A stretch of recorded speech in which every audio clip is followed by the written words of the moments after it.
In times of crisis, communication becomes critical.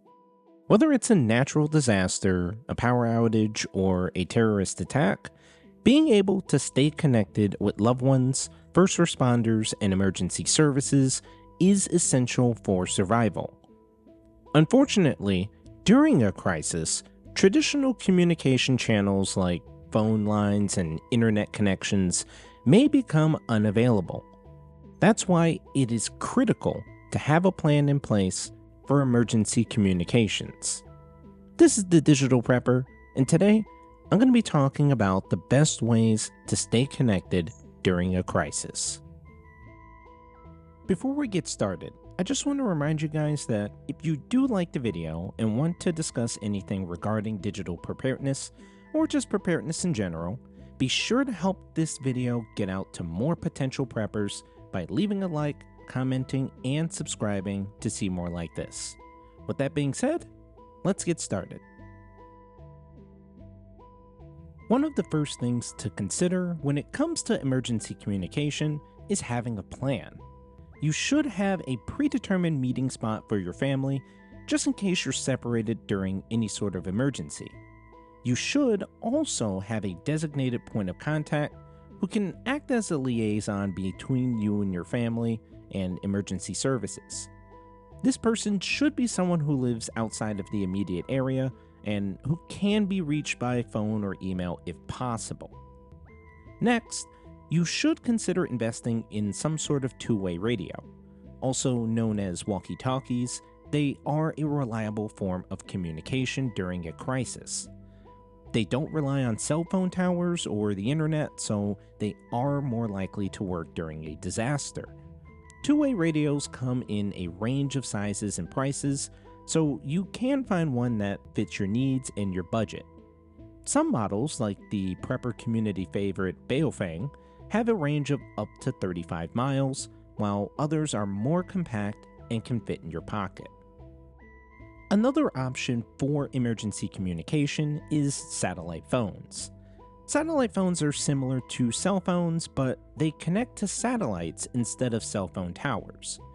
This means that they can work in remote areas where there is no cell phone coverage, and they are a reliable option during a disaster.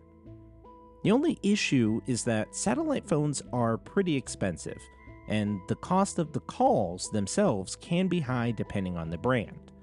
For example, the Iridium Extreme 9575, the phone itself retails for almost $1,500. Now, if you don't want to invest in a two-way radio or a satellite phone, you can still use your cell phone for emergency communication. However, it is important to remember that cell phone networks can become overwhelmed during a disaster, and cell towers can be damaged or destroyed. This is why it's a good idea to have a backup power source for your cell phone, like a portable charger or a solar charger. You should also limit non-emergency phone calls and texts to conserve your phone's battery life and bandwidth. Now, this is a bit of a controversial topic, but another way to stay connected during a crisis is through social media. While traditional social media platforms like Facebook and Twitter may not be as reliable during a disaster, there are other options available. For example, Nextdoor is a social media platform that is designed for neighborhoods. It allows you to connect with your neighbors and share information about local events, including emergencies. Other options include Zello, which is a walkie-talkie type application that works over Wi-Fi and cellular data, and FireChat, which is a messaging application that works without an internet connection. Now, in addition to having a plan and the right equipment, it is also important to stay informed during a crisis. This means monitoring the news, listening to the radio, and following updates from local authorities. You should also consider signing up for emergency alerts from your local government or emergency services. These alerts can be sent to your cell phone, email, or two-way radio, and they can provide important information about evacuation orders, shelter locations, and other critical updates. Finally, it is important to practice your emergency communication plan before a crisis occurs. This means doing things like testing your two-way radios, charging your cell phone and backup batteries, and making sure that you have the right contact information for your designated point of contact. You should also practice your plan with your family so that everyone knows what to do in case of an emergency. Now, with that being said, it's important to remember that emergencies can happen at any time and any place. That's why it is important to be prepared. Having a plan for emergency communication is just one aspect of emergency preparedness. Other things that you can do to prepare for emergencies include things like creating an emergency kit, knowing how to evacuate your home or workplace if needed, and learning basic first aid. Creating an emergency kit is an important step in emergency preparedness. If you do make one, your kit should include basic supplies like food, water, first aid supplies, as well as any necessary medication or medical equipment. You should also include supplies like flashlights, batteries, and a radio. It is a good idea to have at least one kit in your home and one kit in your car. Now, knowing how to evacuate your home or workplace if needed is also important.